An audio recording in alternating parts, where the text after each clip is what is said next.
Greetings, friends, and welcome back to Tyrion Cuthbert, Attorney of the Arcane.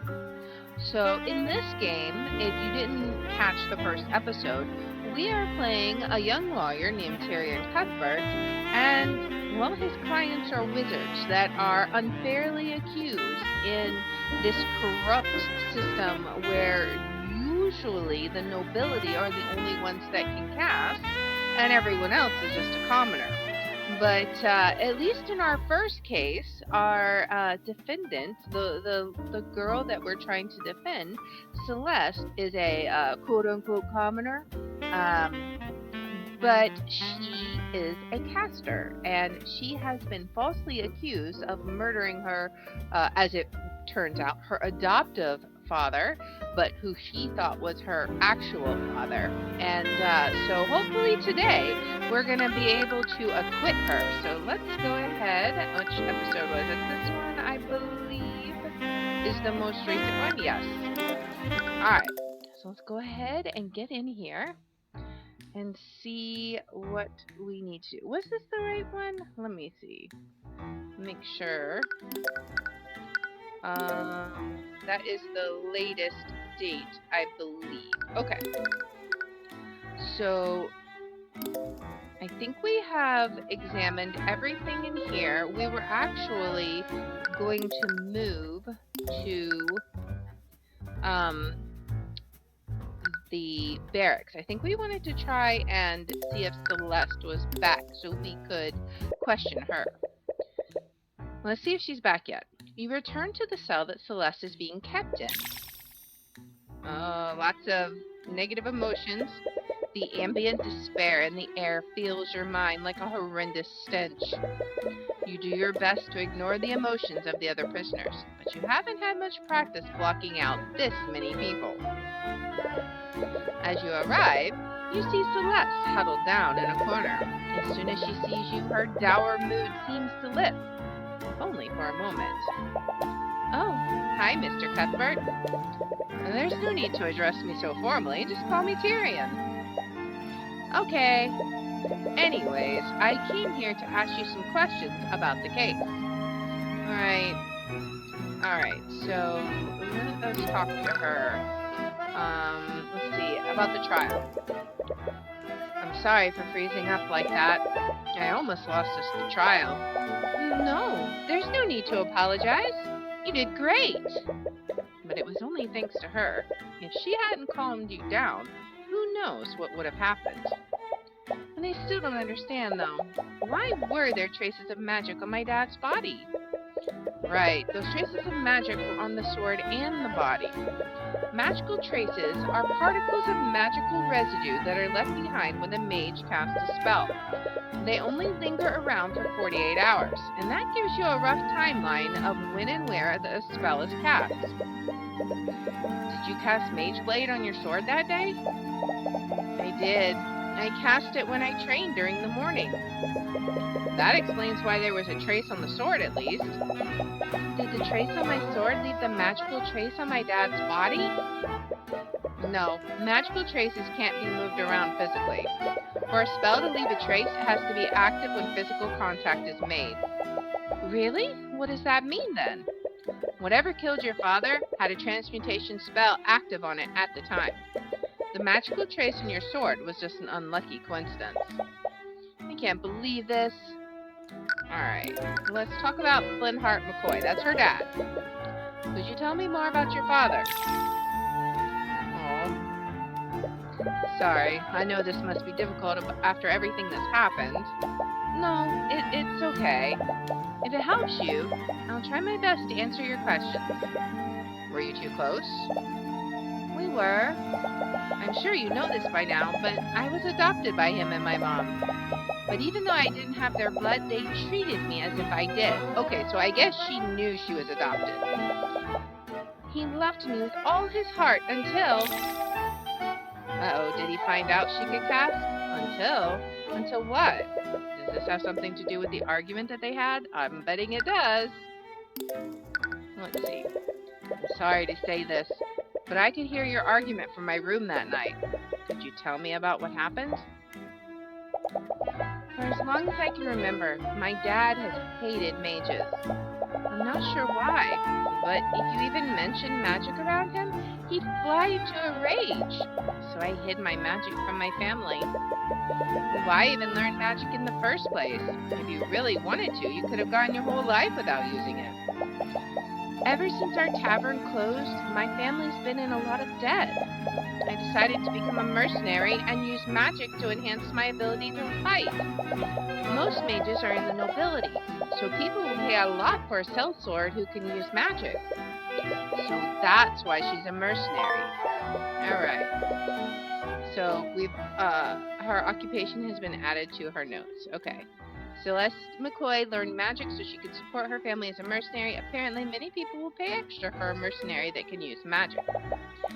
But I now know learning magic was the biggest mistake I've ever made. On that night, my dad found my spell compendium. When he confronted me about it, I finally came clean to him. That's when he flew into another one of his rages. He shouted at me. He told me that I'd betrayed him and his family. I'm so sorry. I can't imagine how that must have felt. I deserved every bit of it. I knew how much he hated magic, but I learned to use it anyways. He showed me so much love, and I just threw it all away. Don't say that. I'm sure he still loved you. No, I could see it in his eyes. He hated me, and he died hating me. That's what she thinks, but I don't think so. I don't think you can just turn love like that. He was mad, I'm sure, but I think he'd come around. You feel a sharp pain in your chest as you see that thought. Let's talk about the locked door in the tavern. So there's a locked room in the tavern. It's at the very end of the hallway upstairs. The Inquisition probably searched it already, but I just wanted to investigate it to make sure. A locked room at the end of the hallway? I think that's my room. Do you know how I could get in there? It's the only room in the tavern that I haven't investigated. You feel a suspicious gaze from Celeste. What's that look for? I'm your lawyer. I'm not going to do anything weird. Sorry, you're right. Here, you can use this key to get inside. Alright, so we've got her bedroom key. Hello, Ingsa's Roar. Welcome in. Alright, so that's all that we can say to her. Is there anything we need to give her to ask about? What was this? A geometrically scaled map of the crime scene. I wonder what she would say to this. Can you tell me anything more about that? Oh, I don't really know what to say about that, sorry. Alright, so nothing with that. What about people? Does she know this guy? Can you tell me more about this? Okay, so she doesn't really know him either. Interesting. Does she know our mom? Nope, it doesn't know. Okay. Alright, I don't really know what I would show her, so is there anything? Lit torches are hanging on the wall of the cell. It seems a bit irresponsible to put a potentially harmful item in here with the prisoners. Well, perhaps the Inquisition doesn't care about that. Alright, so there's only one locked door that leads into the cell, and it seems to be locked with some kind of magical mechanism. And then this is just the window out. The cell has a barred window. Even if a prisoner somehow broke through the bars, and there's a 3-story drop to freedom. Probably not worth it. Alright, let's go ahead and move back to Celeste's bedroom. And let's see what we can find here. You use the key to enter Celeste's room. However, you're startled when you notice that someone else is already inside. I've already told you knights everything that I know. Hello? What more do you... Oh, aren't you Celeste's attorney? I am. Who are you? Oh, how rude of me. I'm Jolie McCoy. I'm Celeste's mother. Alright. I was at the trial this morning. I can't thank you enough for everything that you've done for my daughter. So this is Celeste's mother. She might be able to tell you more about Flintheart. For real? About that, do you mind if I ask you some questions for my investigation? Of course. I'll do anything I can to help. Alright, so let's see. Let's find out about Flintheart. Can you tell me why your husband hated mages so much? I understand that most people dislike the nobility and associate magic with them. But on that night, it's like he was furious at Celeste specifically because she was a mage. Oh, you must have talked to Celeste.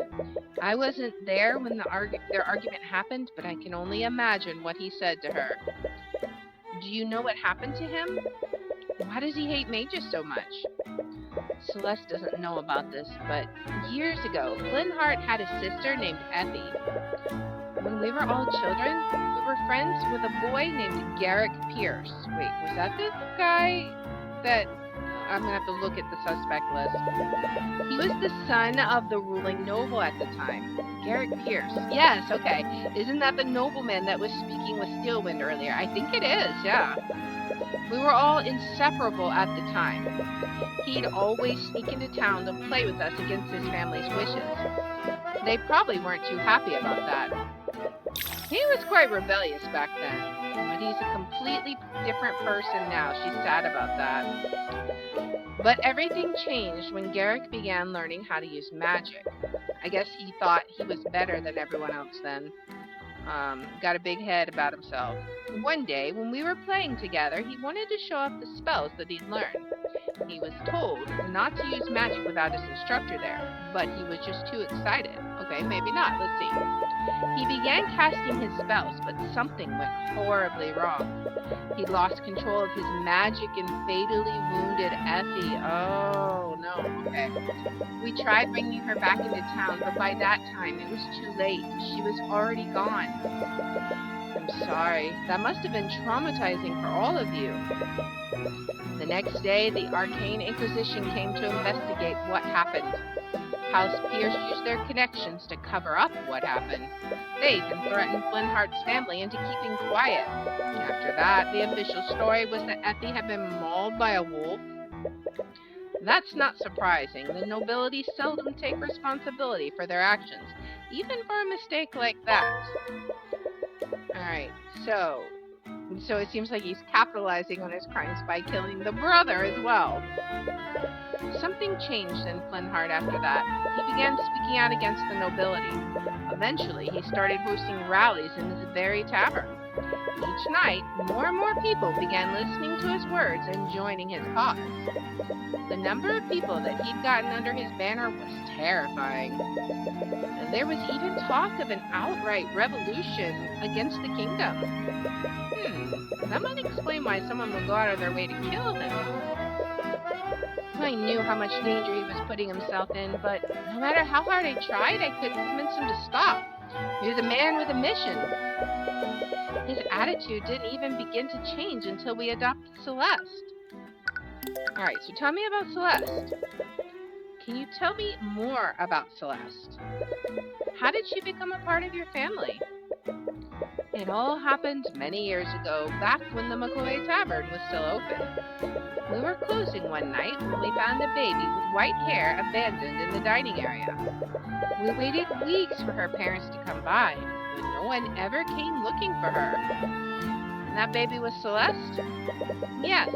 Flintheart and I had always wanted a child. I thought that Celeste must have been a gift from the Scaled Lord. And one day I saw Celeste practicing her magic. I think that's when I realized that someone from the nobility must have abandoned her at our inn. I didn't care, though. I loved her all the same. I'm sure Flintheart did, too. Wait, you knew that she was a mage all this time? I did. You haven't known her very long, but she's a terrible liar. Flintheart must have noticed, too, but I think that he didn't want to believe it. It's my fault. I should have forced him to see the truth. Alright, now how were they together? I spoke with Celeste earlier. She thinks that her father hated her because she was a mage. And and that breaks her mother's heart. There's no way he would ever feel that way. He loved her more than anything in the world.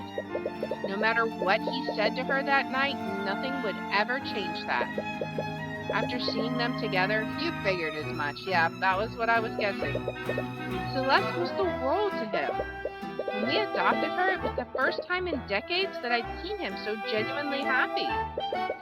They must have been really close. More than anything. Do you want to hear a story? Of course I do. Celeste had just returned from her travels.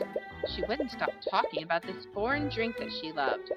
I think it was called lotus juice or something strange like that. Well, Blinhart did everything he could to have it shipped here.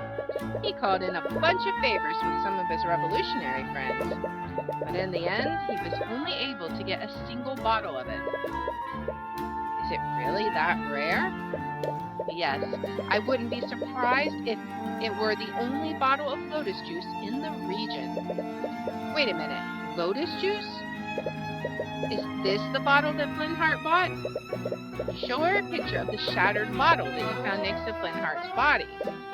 It is! Oh no, he was going to surprise her with it. I found the broken pieces next to Blinhart's... Well, I found them in the dining area. That's strange. He'd been keeping it in our room so she wouldn't find it. Really? When was the last time you saw it? Right before I left the house that night. It was right before their big argument. So it wasn't just laying around in the bar. He decided to retrieve it after the argument so he could make amends to her, I bet. Alright, so he was going to apologize for his behavior by giving her the bottle, I bet. Alright, you think you've investigated everything you can for now, but there's still one last thing you need to do. You ready yourself for one last conversation with Celeste.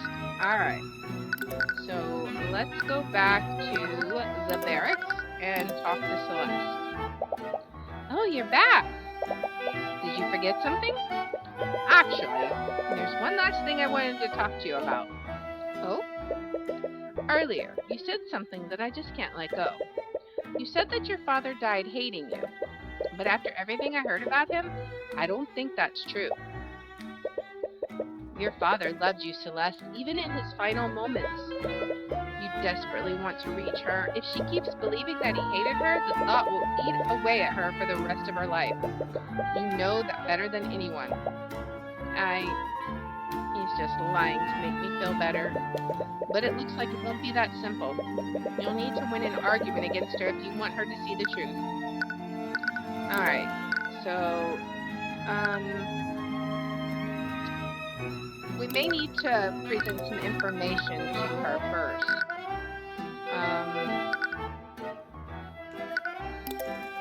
Let's see. Let's see what she says about this. Oh, okay. Alright. Well, maybe we don't need to show her anything yet. Let's see.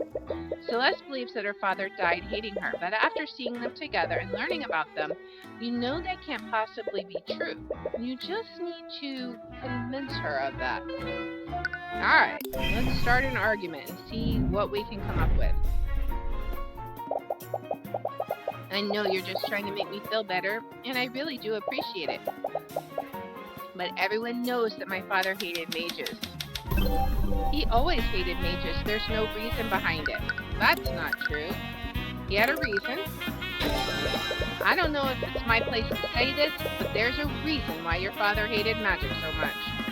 What? When Blinhart was a child, he had a younger sister. She was tragically killed by a mage decades ago. That's why he had such an immense hatred for magic. I never knew.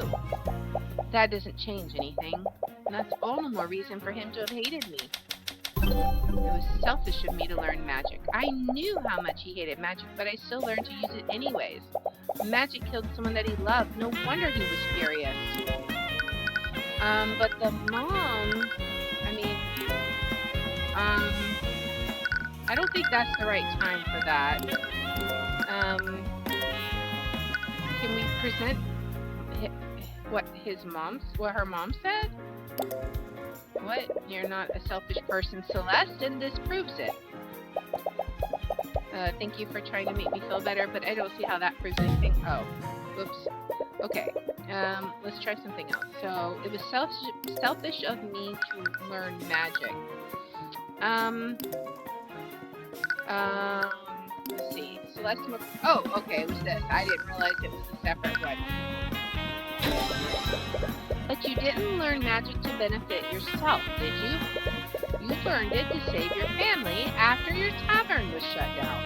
Yep.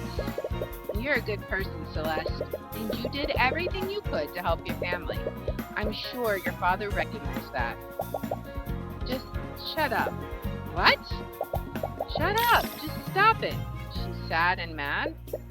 Whatever composure she had before is slowly breaking down. You weren't there. You didn't hear what he said to me. In his final moments, he could only think of how I betrayed them. I could see it in his eyes. There's no way he would ever forgive me. Wrong. Take a look at this picture, Celeste. What? A shattered bottle? Wait, is that a bottle of lotus juice? Do you know where I found this? On the floor of your family's inn. What? That can't be true. I tried to find it here, but no one sells it in Wivengard. Your father knew how much you loved this drink. He called in quite a few favors just so he could have it imported for you. What? He did that? Your father didn't hate you, Celeste. He loved you more than anything. That doesn't change anything. He did all that for me. It was before he knew about my secret.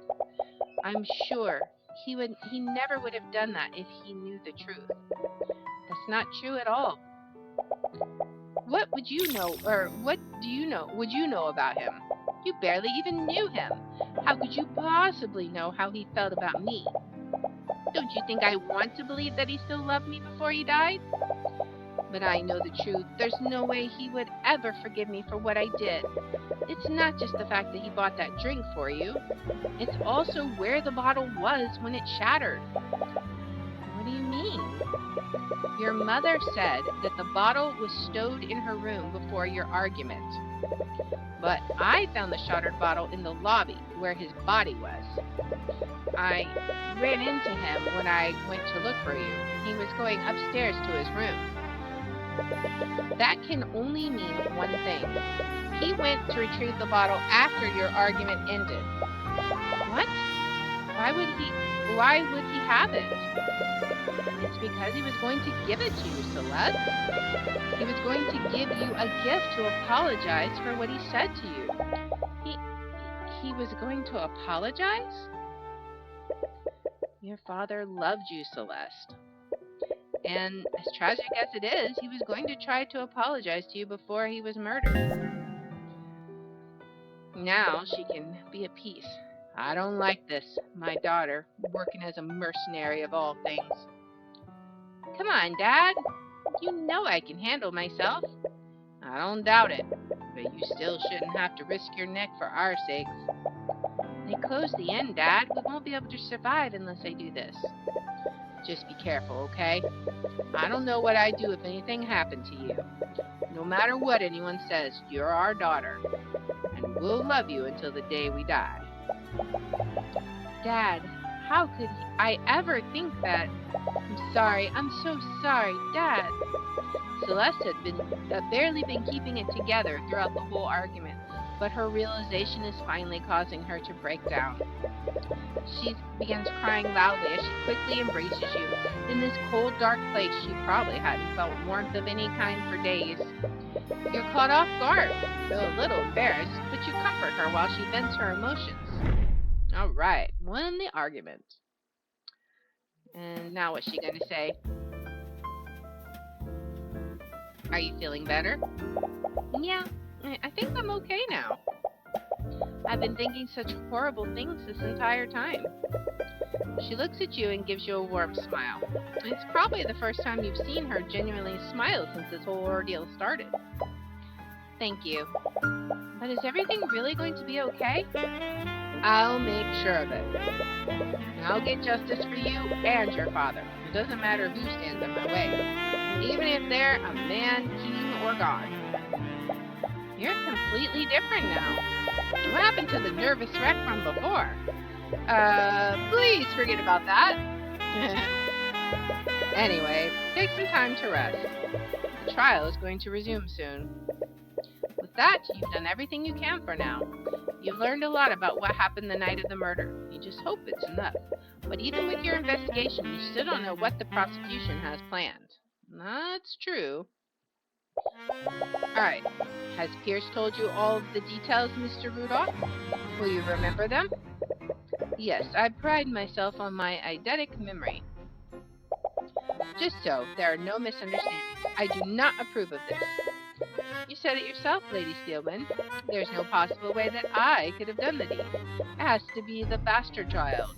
We don't know what sort of tricks Ruby Tamora might pull tomorrow. Just see this as a way of securing a just verdict. So we get to overhear that conversation. Alright. There we go. The cold-hearted aristocrat. Alright, it's time. Hello, Cuthbert. Oh, hi, Miss Tamora. You're a lot less jumpy than you were yesterday. I'm glad to see that you're finally getting used to things. So, what did you find in your investigation? You tell Miss Tamora about everything you've learned over your investigation. There are a lot of clues that point to what actually happened. Yeah, I know a lot of details about the crime scene, but nothing about the crime itself. This means I'll have to rely solely on pointing out contradictions in the witnesses' testimonies. Being reactive to the prosecution's move is a valid strategy. Honestly, I think it was a miracle that you got the commander to cooperate with you at all. Right, you almost forgot. Commander White appears to really have it out for Miss Tamora. Actually, I wanted to ask you about that. Has something happened between you and Commander White? Miss McCoy, please proceed to the courtroom with your counsel. Let's go, Tyrion. The trial is about to start. You should go. The judge is waiting. Right. Guess we're not getting answers today. Another secret is left buried between you two. Alright, on to the trial.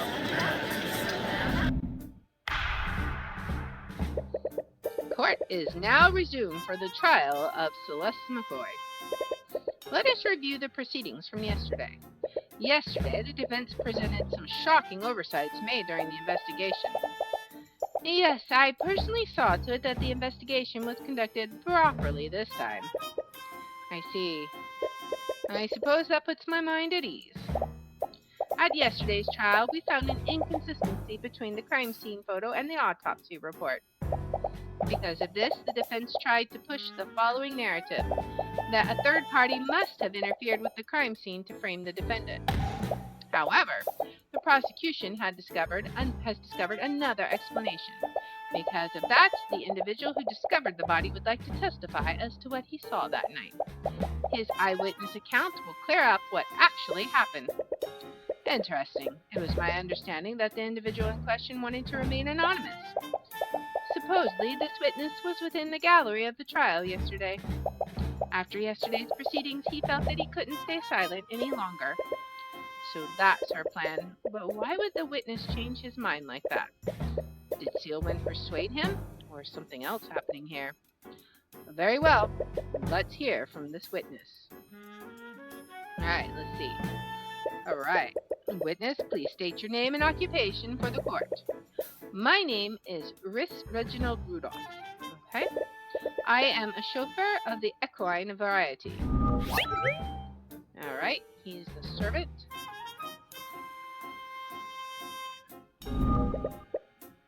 I'm terribly sorry, but I'm unfamiliar with that profession. He means to say that he's a carriage driver. Oh, I see. But in any case, it is my understanding that you found the body. Am I correct, Mr. Rudolph? Rudolph appears to be writing something in a notebook. He writes with incredible speed. His pen only touches the paper for maybe a second before he's filled an entire page. Mr. Rudolph? Forgive me. I was merely taking notes on the people in this room. Taking notes? The witness has a certain compulsion to keep a record of every event that he witnesses. I see. That I assume we will receive an accurate testimony of how you found the body. Actually, I witnessed much more than that. I saw the crime as it was being committed, and I wrote down everything that I saw. What? That is quite the claim. If that's true, why did you choose to remain silent until now? We had initially concluded that the evidence alone was decisive enough. Therefore, we saw no need at the time for his testimony.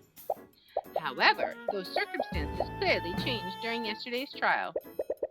There's no way the prosecution wouldn't leverage eyewitness testimony from the start. Something else is happening here. Very well. Mr. Rudolph, please testify to the court about what you saw that night. Alright, so what's he saying? I was transporting my client in my carriage that evening. We were driving by the McCoy Tavern when we heard a disturbance. This occurred at 1:28 a.m. Worried that something was amiss, I walked into the establishment to see what the commotion was about. There I saw the defendant. She was lit by the blue glow of the dining room lights. She had stabbed Flintheart McCoy and was channeling magic into her sword. She removed her sword from Flintheart's chest, and as he slowly turned to face her, she stabbed him again in the front.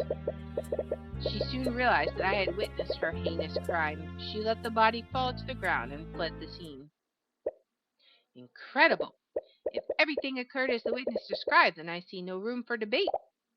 Of course, the witness has always been irrefutable, or the evidence has always been irrefutable. Oh, I forgot to tune in. Whoops. Hi, Night Flurry. You don't remember seeing him when you left to look for Celeste, but it was pretty dark.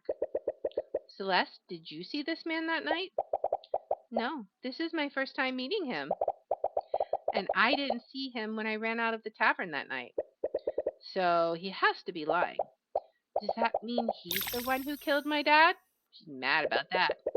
She tries her best to hide it, but you can sense her restlessness.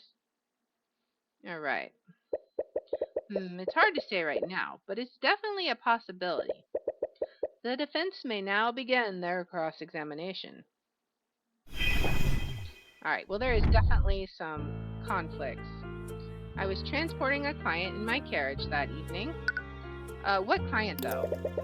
Who was the passenger in your carriage? Well, the identity of the passenger is irrelevant.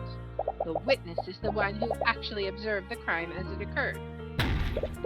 If there was another person at the scene, they may also have crucial testimony. The passenger is under no obligation to testify before the court, and the current witness's account of the events is more than adequate. I agree. I see no reason for Mr. Rudolph to disclose the identity of their client. The defense must present a more valid reason to do so. Alright. We were driving by the McCoy Tavern when I heard a disturbance. This occurred at 11:28 a.m. How did he know the time down to the minute? I'm assuming this disturbance was the argument between my client and her father? Yes, I heard two voices, one young female and one gruff male. Presumably, these were the voices of Celeste and Flintheart McCoy. Right, that matches up with what their neighbors heard too. What did you do after hearing this disturbance, Mr. Rudolph? Worried that something was amiss, I walked into the establishment to see what the commotion was about. You stopped your carriage in the middle of a job? That seems pretty abnormal for a carriage driver. What did your passenger think of this? He had no quarrel with it. What kind of passenger would be okay with stopping mid-drive? The passenger's thoughts on the matter are irrelevant to his testimony, unless you have any hard evidence to prove otherwise. Now then, please tell us what you saw in the establishment, Mr. Rudolph.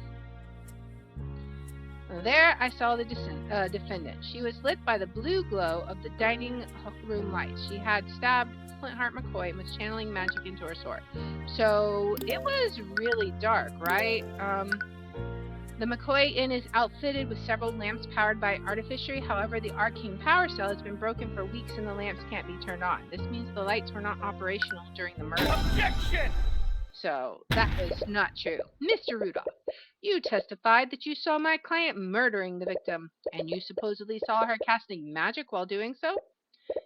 Yes, I could never forget such a grisly sight. The moment was burned into my memory. I see. Well, it's funny that you say that. How so? Because your entire testimony was a complete lie. What? Are you accusing the witness of perjury? Surely you know that such accusations can't be made lightly, Mr. Cuthbert. My accusation is far from baseless, Prosecutor Steelwind. Take a look at this report. The dining room lights are artificial devices that are powered by an arcane power cell. However, that same arcane power cell was broken during the time of the murder. The dining room lights had no energy, and the room would have been pitch black. The witness couldn't have seen anything, much less a homicide. Wait, I can explain. There's no need, witness. You could have easily seen another source of light. Perhaps one of the employees lit a candle because of the blackout. The witness clearly described the source of blue light. A candle or lantern wouldn't emit a color like that. Then the witness was clearly mistaken. The witness records everything he sees in his notebook. He even remembers the exact times that each event occurred. So why would he be incorrect about such a clear and obvious detail? Go, Tyrion. Slam that desk. No, what the witness saw was clearly some form of magic. And due to the lack of power, it couldn't have been artificial. It must have been an arcane spell. That's it. What is it, witness? I must have made an incorrect assumption. Please allow me to revise my testimony. What do you think of this, Prosecutor Steelwind? If the witness wants to revise his testimony, then I see no harm in obliging him. And you, Mr. Cuthbert? If he thinks he saw something different, then it's only fair to hear him out. You'll tear through each of his lies no matter what he does. All right. I remember now. Yesterday, it was revealed that Flintheart was killed using magic. I must have seen Flintheart's daughter channeling a magic spell. The spell was called Mage Blade, am I correct? That's it. The blue glow I saw must have been created by Mage Blade. I see. So the blue light that you saw came from the defendant's magic. Mr. Cuthbert, you may proceed with your cross-examination. Oh boy, I know exactly what we're going to be doing. With pleasure. Boy, watch this witness wither. I remember now. Yesterday it was revealed that Flintheart was killed using magic. Let's just press. Are you changing your testimony based on yesterday's trial? No, I assure you, that's not what I'm doing. But after thinking about it further, I think I finally understand what I saw. He's like crying. I must have seen Flintheart's daughter channeling a magic spell. Wouldn't that be pretty noticeable and distinct? The witnesses of the common folk. Furthermore, the defendant's magical ability wasn't known to many until the night of the murder. What reason would the witness have to think he was witnessing magic? He would just think that the sword was wreathed in a glow by some other means. That last part is a bit far-fetched, but you can't really refute it right now. The spell was called Mage Blade, am I correct? You seem uncertain about the spell you saw my client use. How can we trust the rest of your testimony? The witness has no knowledge of the arcane arts, I'll grant you that. But it doesn't matter if he was unable to identify the specific spell. The only thing that matters is that he saw it happen. You won't get anywhere unless you can prove that he didn't see Mage Blade, which is what's going to happen now. Nope, it was not Mage Blade, I promise you, because for the duration of this spell, the edges of this object, usually a blade, become unnaturally sharp, making it more effective at slashing through material. While under the effects of this spell, the object emits a yellow, radiant glow. The target object must be no larger than a 5-foot cube. Objection! Not blue, my friend. Mr. Rudolph, you don't know much about magic, do you? Of course not. Are you trying to say that I should have recognized Celeste's Mage Blade? No, I admit that you probably wouldn't know about Mageblade, but that's exactly where your mistake was. My mistake? Mr. Rudolph, if you were aware of how Mageblade works, then you would know that the spell emits a yellow radiant glow, which means the blue glow you saw couldn't have possibly been Mageblade. This is ridiculous! I'll grant you that the witness clearly remembers seeing a blue glow. But what significance could such a minor detail have? It's the entire case! It's extremely significant, Prosecutor Steelwind. If the witness did see a blue magical glow, then he must have witnessed another spell at the scene. Preposterous! You don't have any evidence to back up that claim. That blue light made a large impression on the witness. He wrote it down in his book, and he specifically mentioned the color. There's no way he would be mistaken about something like that. So what did you really see, Mr. Rudolph? Did you see my client at the scene casting a spell that she couldn't possibly cast? Or did you see another mage at the scene? Well... Your Honor, the defense has no right to accuse the witness like this. Let me remind you that perjury is a crime, Mr. Rudolph. If you are found to have lied in your testimony, you will be prosecuted. No, wait, please. Now that is quite enough of that. Uh-oh. Garrett Pierce suddenly steps down from the gallery and walks to the witness stand. He's breaking every possible rule in the book, but no one in the room moves to stop him. The bailiff looks to the judge nervously, but the judge just narrows his eyes and carefully watches Pierce. Pierce, meanwhile, shoves the still flustered Rudolph off of the stand and begins addressing the courtroom. What is he even doing here? I will not stand by while you harass my servant. Pierce, we discussed this.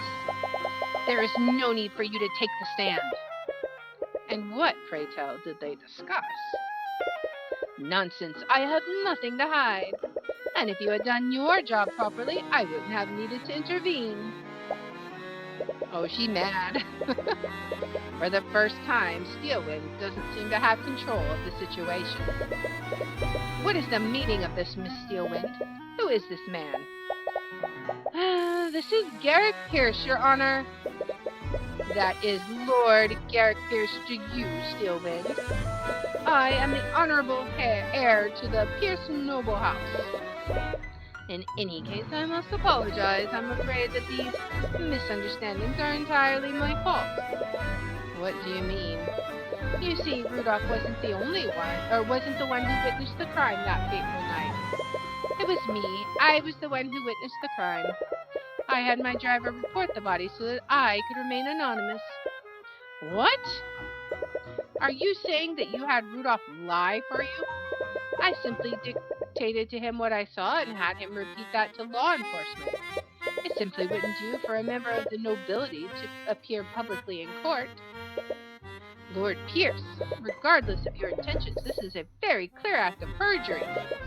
But from the look on the judge's face, you can easily tell that he won't face any actual consequences. Of course not. I understand, and I will accept the consequences of that. But I would be remiss if Rudolph's shoddy testimony allowed that girl to escape her crimes. Please let me testify as to what I saw that night. Very well. This is highly irregular, but I believe the court will benefit from hearing your testimony. However, know that this misconduct has hurt your credibility. Very well. Uh-oh. Oh no. On the night of the murder, I found myself unable to sleep. So I went on a leisurely carriage ride around Cornhaven. I happened to be passing by the McCoy Tavern when I heard a loud commotion from within the building. Curious, I stopped my carriage and took a single step inside the establishment. Then I saw the scene inside. I saw the defendant stabbing the poor man twice with her sword. Garrick Pierce, he's a member of the nobility. That means he's probably a mage, right? And he's the only other mage that was there that night. Does that mean... There's no doubt about it. he's the only person that could have left a trace of transmutation on the body. He has to be the mage that we're looking for. Oh man, she's not happy. Sorry, this must be at a lot for you right now. Don't worry about me. Focus on taking him down. We will. Let's try it. Let's cross-examine him. What are we going to cross-examine him with? On the night of the murder, I found myself unable to sleep, so I went on a leisurely carriage ride around Cornhaven. I don't know what I could do with that. That seems like a strange way to pass the time. Not that you believe him for a second. The witness's eccentricities are beside the point. What matters is that he was clearly at the scene. I wouldn't quite put it that way, but nevertheless. I happened to be passing by the McCoy Tavern when I heard a loud commotion from within the building. I'm guessing this commotion was the argument between my client and the victim. One would conclude that, yes. As we all know, both of them became quite loud during their argument. It is not unreasonable to say that the witness heard them from his carriage. Curious, I stopped my carriage and took a single step inside the establishment. Then I saw the scene inside. Why did he specify a single step? If he was at the tavern entrance, then that would mean he was here. Right?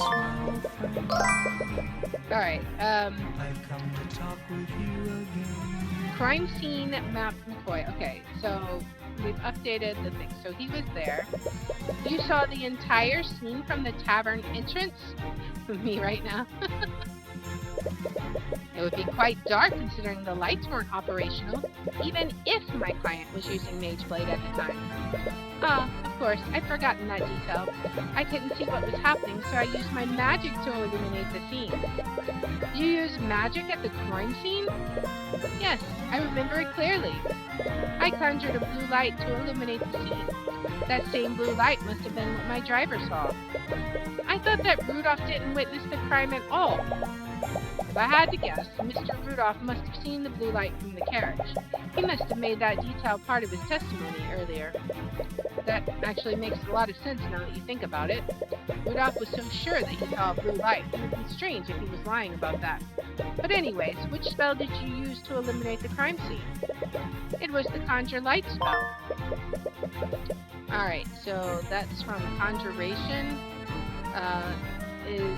Incantation is Luxo, gesture is none, lasts for an hour, you have to concentrate.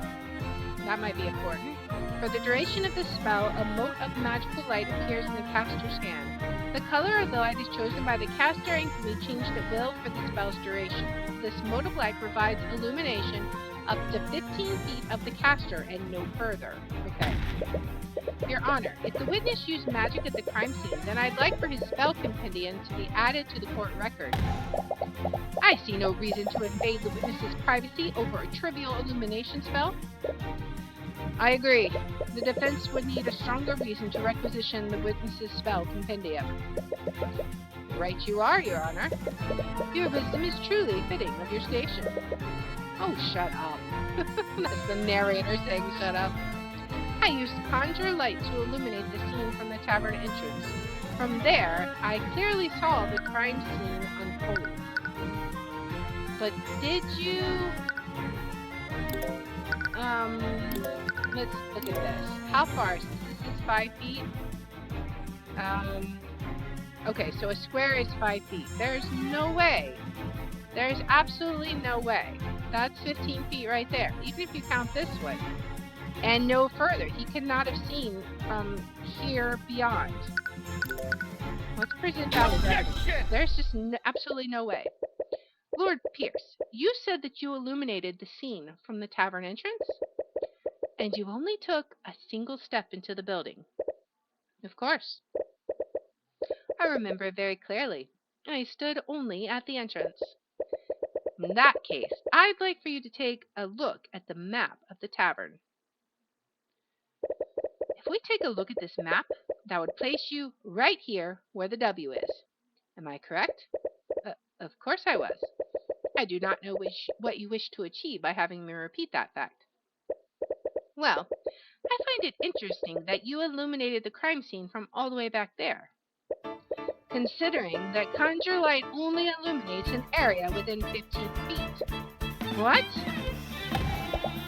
The spell's range is irrelevant. It totally isn't, lady. We've already established that the victim would have been illuminated by Mage Blade. During his testimony, Lord Pierce clearly stated that he couldn't see what was happening. That's why he cast Conjure Light in the first place. However, Conjure Light doesn't work like a normal source of light. It only provides illumination up to 15 feet of the caster and no further. If he had stayed at the entrance, his spell wouldn't have done anything to help illuminate this scene. And what does this mean? Lord Pierce, did you illuminate the crime scene or not? Well, I can answer that question for you, Your Honor. Lord Pierce did illuminate the scene of the crime. He illuminated it because he was standing right where it happened. Mr. Cuthbert, are you trying to say that Lord Pierce was that close to where the murder occurred? How would that be possible? Really? Really? Well, there's only one way this scenario would make sense, Your Honor. And that would be if Garrett Pierce was the one who murdered Flintheart McCoy. Oh, hold on for a moment. This is absurd. I could have easily used a different spell to illuminate the room. And which spell would that be, Pierce? The name escapes me. I'm not sure which one it was now that I think about it. You idiots. Well, maybe we can figure it out together when you relinquish your spell compendium to the court. What? This is a clear violation of my privacy. Steelwind, why aren't you objecting to this? If you had listened to my instructions, you wouldn't be in this situation. You've made your bed, now lie in it. Steelwind, you treacherous! Oh boy, that's enough. It appears that the prosecution has no objections. With everything that has occurred, I must ask that Lord Pierce relinquish his spell compendium to the court. Alright, so we've got his spell compendium. Let's see. It has formulas for the following spells: Prestidigitation, Conjure Light, Conjure Water, Frost Wave, and Shape Liquid. Alright, so Prestidigitation. It's Evocation. That wouldn't have been the one that we needed, right? Caster creates a simple and harmless visual effect around their hand. This effect will last for as long as they maintain concentration. Conjure Water. That's still not the right school of magic. Causes water to magically flow out of the caster's hand. The water will flow so long as the caster maintains concentration. Frost Wave. Transmutation. Alright. No incantation, outstretch both hands, it's instant, no concentration. Anything caught in range is hit with a blast of extremely cold air. Liquids hit will be immediately frozen, and organic life will immediately enter stages of hypothermia. Could be Frost Wave. Shape Liquid is also transmutation, though. There is an incantation. He points the finger at the target. Duration is indefinitely, and it requires concentration. While concentrating on this spell, the caster can magically manipulate up to 10 liters of liquid and form it into complex shapes. At any time, the caster can choose to freeze the liquid and solidify its current shape. After the spell ends, the frozen liquid will immediately melt. Good job, Tyrion! We got a spell compendium. With that, this case is as good as yours. She's so mad. Or is it? She didn't even try to stop you from taking his spell compendium. She wouldn't let that happen just to spite Lord Pierce. She definitely still has something up her sleeve. Uh-oh. What has she got up her sleeve? Your Honor, I've looked at the spells in Lord Pierce's compendium. Conjure Light is the only spell that he can cast that would shed a blue light. This renders his testimony and many of his statements false. You can practically hear Lord Pierce grinding his teeth. Your Honor, Lord Pierce could very well be a suspect in the murder of Flintheart McCoy. The defense argues that this presents enough reasonable doubt to acquit the defendant. I acknowledge that Lord Pierce's actions are quite suspect. However, I will not pass a verdict just yet. There is much more we need to learn. What? That's not how it works. We proved that there's reasonable doubt. That should be enough to acquit me, right? Well, in a normal case, maybe, but it's different for this trial. The public won't accept an unsolved homicide involving magic. Unless we can unequivocally prove your innocence, the court will keep drawing out this case. What? But that's not fair. That's just how the system works. Our court system doesn't exist to exact justice. It exists so that the kingdom can save face. No. However, the court will be suspending the trial of Celeste McCoy until further notice. That is, until Lord Pierce can be investigated as a possible suspect. Oh boy. Objection! Oh, she's not gonna let that happen. A possible suspect? The very idea of that is preposterous, Your Honor. And yet you knew she was planning something. Let's revisit the basic facts of this case, shall we? Flintheart McCoy was murdered using a blade with his transmutation spell, or with a transmutation spell active on it. Mr. Cuthbert, why don't you tell me the spells that Lord Pierce knows? All right. His spells are Prestidigitation, Conjure Light, Conjure Water, Frostwave, and Shape Liquid. Now, he could have Shape Liquid into a sword, possibly. You've realized it too, haven't you? Lord Pierce doesn't know any transmutation spells that can be channeled through a solid object. What? That can't be right. But there's easily ways that this could happen, though. You're right. You're absolutely right, Lady Stillwind. I couldn't have possibly committed the murder. I see. With that in mind, that would leave the defendant as the only possible killer. But he was the only other mage there. He has to be the real murderer. But he doesn't know any transmutation spells that can affect a solid object. We can't prove that he stabbed him while casting magic. Wait a minute. How did he do it then? She's right. How did he do it? If there are traces of transmutation magic on the wound, then Flintheart was definitely stabbed by something magical. But none of his transmutation spells can affect the steel blade. Does that mean he used something else? Of course it does. The defense did cast some doubt on this witness's testimony. Nevertheless, I must conclude that he could not have possibly committed the murder. With that in mind, please wait, Your Honor. We still can't conclude that Lord Pierce couldn't have committed the crime. What are you on about? Lady Stillwind said it herself, you commoner. I don't know any spell that can be channeled through a metal blade. He's right, which can only mean one thing. You didn't use a metal blade, did you?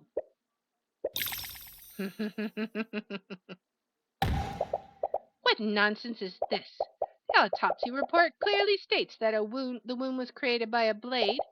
If he didn't channel magic through a blade, how could he have possibly committed the crime? Yes, your claim seems quite contrary to the facts thus far, Mr. Cuthbert. Alright, which spell did he use to commit the murder? Which one? Alright, let's see. Alright, not that one for sure. Not that for sure. Not that. Let's look at this one. He could have done that. I think it had to have been that one. He shaped it into the... Because this would have been... maybe he used a combination of the two, but I think he used Shape Liquid. You see, Your Honor? Garrick Pierce didn't kill the victim using a sword. He killed him using an object shaped exactly like a sword. What? I'm afraid I don't quite understand, Mr. Cuthbert. I'd like for the court to take a look at Lord Pierce's spell compendium. Garrick Pierce knows a seemingly insignificant spell called Shape Liquid. With it, he can control a body of water and shape it into any complex shape he wants. Then he can freeze that liquid, maintaining its current shape, a shape like a sword. What? No.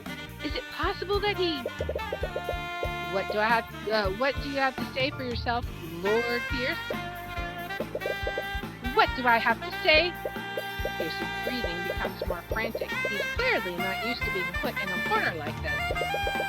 You can see his stress and frustration emanating through the eye of Horace. You have him now. Time for the finishing blow. Oh boy. I'll tell you exactly what I have to say, you commoner. I'm not the one on trial here. We're here because that bastard child didn't know her place. She's just a peasant, yet she still learned the arcane arts. And look what happened. I saw the murder. I witnessed everything. The girl used our holy arts to murder her father in a fit of rage. No, she didn't. Let's see. She used magic to support her family, right? Wasn't that what it was for? I think. Oh wait, no, that's not right. He claims to have witnessed the whole murder, but you've already proved that he didn't in the last testimony. All you have to do is show the evidence that proves me wrong. I saw the murder. I witnessed everything. No, you didn't, because that spell. We'll just do the map. The map, right? And how, pray tell, did you see everything? If you recall, you testified that you only took a single step inside the inn, but you would have needed to be within 15 feet to see my client would conjure light. This again? If you're going to keep treading on that one detail, then I admit it. I stepped further into the inn. I kept that detail out of my testimony. All because I knew that you'd used it to cast suspicion on me. Lord Pierce. But you didn't just keep that detail from your testimony, did you? You testified the opposite. That makes you guilty of committing perjury. No, I mean... you miserable wretch. Perjury. Alright, Garrick Pierce has openly admitted to committing perjury in the courtroom. His lies haven't gone unnoticed. Nice. And let's not stop there. For your story to be true, you would have needed to be within 15 feet of my client. According to your testimony, my client had just finished committing a murder. Would she have noticed you? If you were that close, then you would have surely been close enough to apprehend her. So why didn't you? Don't you have a duty to your citizens?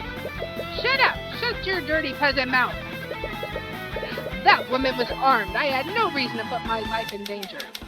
She was wielding her sword after the murder. No, she wasn't. I was terrified when I saw her holding that bloody sword.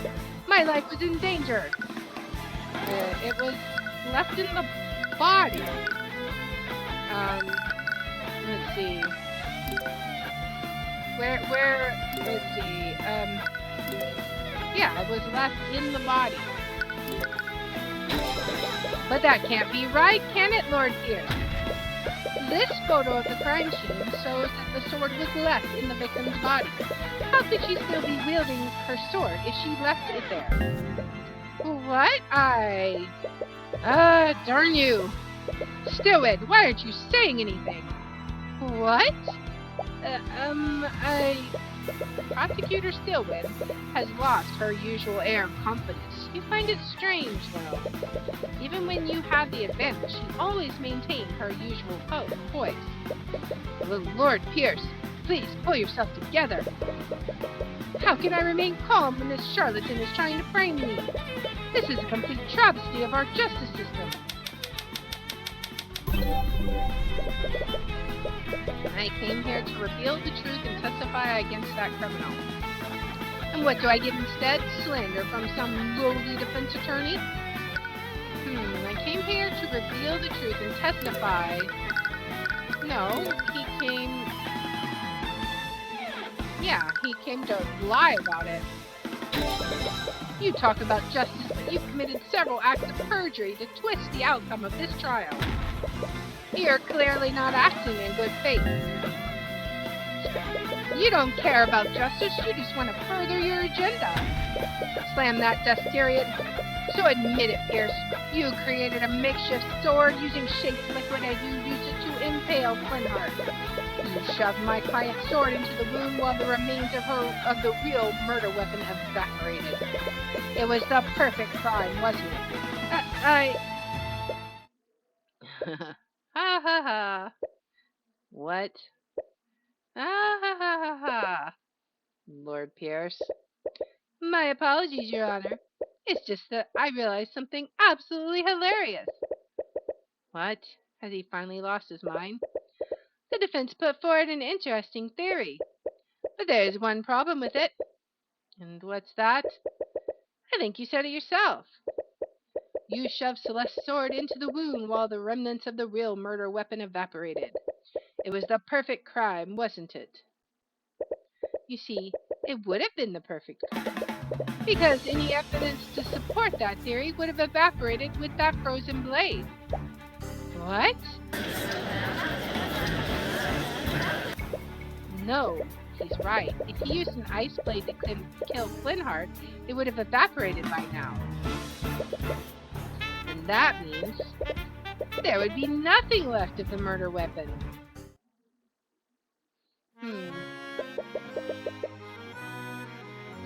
You've spun quite the tale here today, but in the end, you don't have a shred of evidence to support it, do you?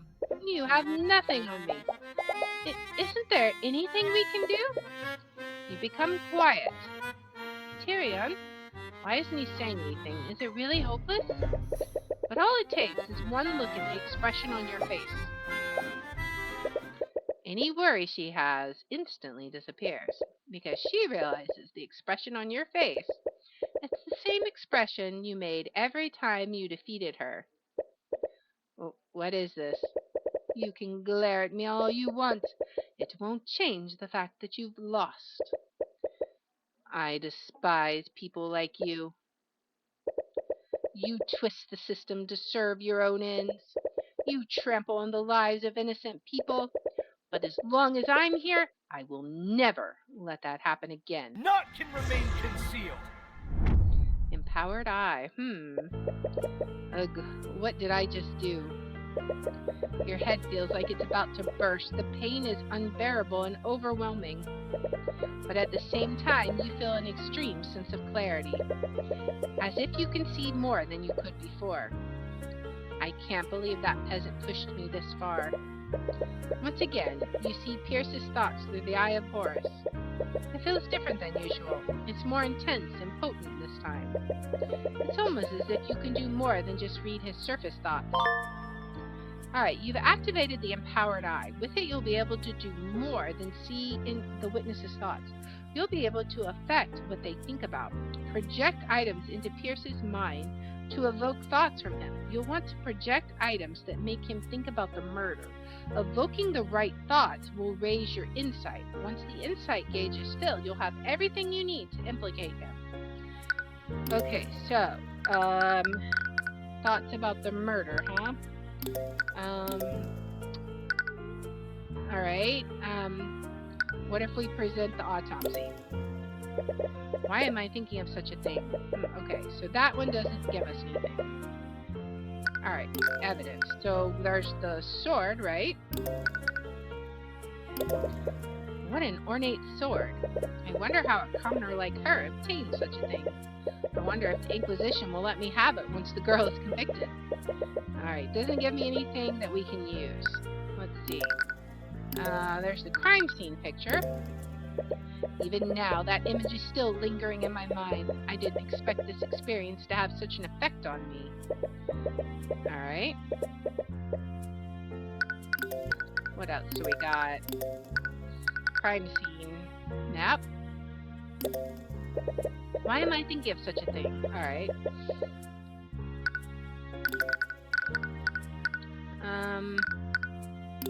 How about his perjury? Alright. No. What about that? Funheart's sister. Nope. Okay. All right. What about the lotus bottle? The lotus juice. No. Okay. Maybe we need to project the magic, the spells. Let's see. After all the trouble I went to, I can't believe that lawyer figured out the spell I used. Well, no matter. It's not as if there's any evidence to prove that I used it. I'm lucky that old fool had that bottle of water with me. Water from a bottle? Wait, a bottle? Well then. As riveting as this has been, I believe it's time for me to take my leave. We have that. Now, wait a minute, Pierce. What is it now, you wretch? I'll say it as many times as you need to hear. There is no evidence of a liquefied weapon at the crime scene. Are you sure, though? You're right, Pierce.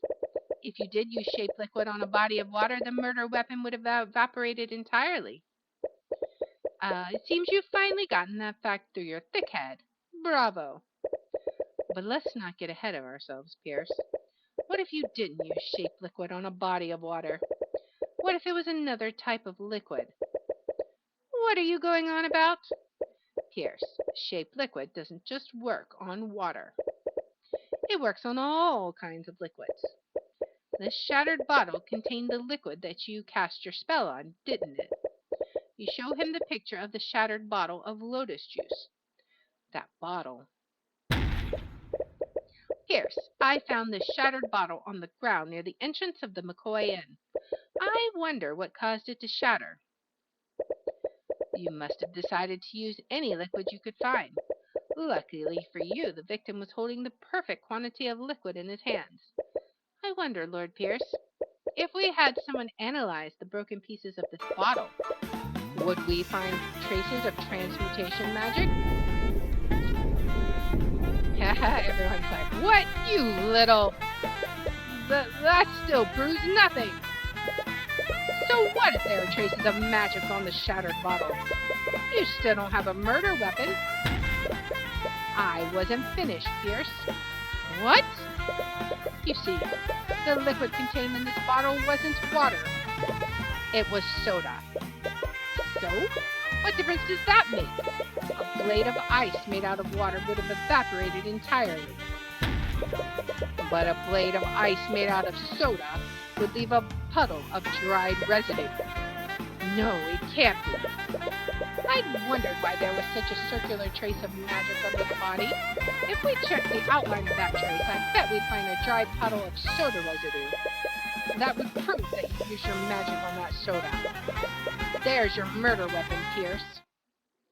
Oh, man. Got him. And that's checkmate.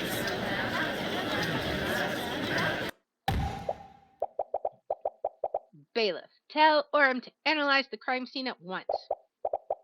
We must determine if this puddle of soda residue exists. The time window to find traces of magic is closing. Boy, let's look and see what he says. So, we had our team search the crime scene for that soda puddle. I really can't believe it, but we found it. In fact, the outline of the dried soda lines up exactly with the outline of the trace of transmutation magic.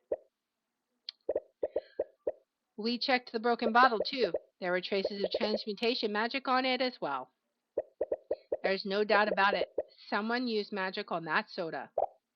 I see. Thank you, Orem. Please escort Lord Pierce back to the stand. What's she gonna say now? What do you have to say for yourself, Pierce? What do you think you've accomplished here today? Do you honestly think you can indict me? I'm an aristocrat from the highest echelons of our society. That fool of a man was an insurgent. He was a threat to society, and I did my civic duty by removing him. Objection! Bailiff, please escort the witness to a holding cell. Steelwind! First-degree murder is punishable by execution, Lord Pierce. I suggest you remain silent, lest you incriminate yourself further. What? You can't be serious. Shut your insidious mouth. Well, what are you all waiting for? Take him away. Yes, take him away at once. I love how the 19 and 20-year-olds are the only ones that are like standing up for justice. The old guy is just like, okay. I can't believe it. We actually won. Tyrion. She's like happy and sad. It's all she can do to hold back her tears. You don't need to say anything. Your face says it all. Thank you. You've more than exceeded my expectations today. Miss Tamora. I'll be honest, when I realized that the murder weapon evaporated, I thought that the case was shot. I can't believe you were able to turn that around. It was just luck. If he had used water, we would have been done for. It had nothing to do with luck. You were able to deduce which liquid he used. And you did it just by looking at a few shards of broken glass. Your skills of deduction never cease to amaze me. That's not exactly true, but with Celeste there, you can't tell her about your new ability. You are all quite lively. Oh, she mad. There's no need for such hostility, though I wouldn't expect any less from the Hound of the Eye Taker. What is that? Is that embarrassment, I wonder? Wait, what did she mean by that? You glance at Miss Tamora, but when she meets your gaze, she immediately looks away. She looks like she's focusing, almost as if to protect herself from a certain eye. I must admit, I was hoping to test my blade against you directly. However, your protege proved to be a worthy adversary. Thank you? Is this some kind of game to you? You talk about trials as if there's some kind of competition. Your action almost condemns an innocent woman to death. Our system operates by having two powers of opposition. When those powers are balanced, justice prevails.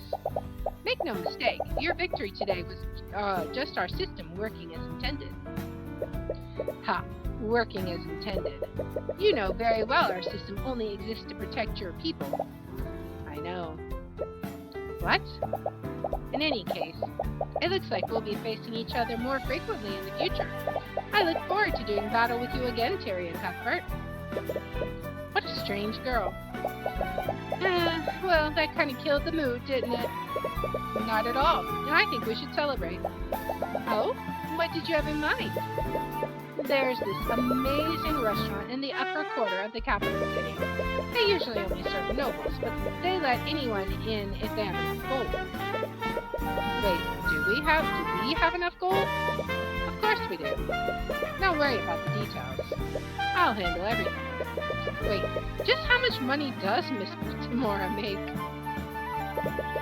And so began my journey into the world of law and magic. Our justice system is rotten to its core, and I'll have many trials ahead. Regardless, I'll keep fighting on and get justice for every one of my clients. All right. We have acquitted Celeste. Nice. All right. This feeling, I knew it. His radiant soul has finally awakened. I can't believe it. I've been waiting for so long. I can't wait for the day when I can see his eyes draped in agony. That sounds ominous. I guess that was a preview of the next episode. Interesting. Okay, well, we will go ahead and call it here then, and we will start case 2 next time. Let's see, I wonder, I'm guessing you have to, okay, yeah, so you just have to select a completely new case. So next case will be The Walking Dead. So we will investigate that next time. And yeah, I hope that you enjoyed this episode. I am happy that we acquitted Celeste. This is a very interesting game. I like it, but it's fun. And if you like this kind of content, then please make sure to like and follow, subscribe, all that good stuff. And I will see you in the next one, guys. Until then, bye.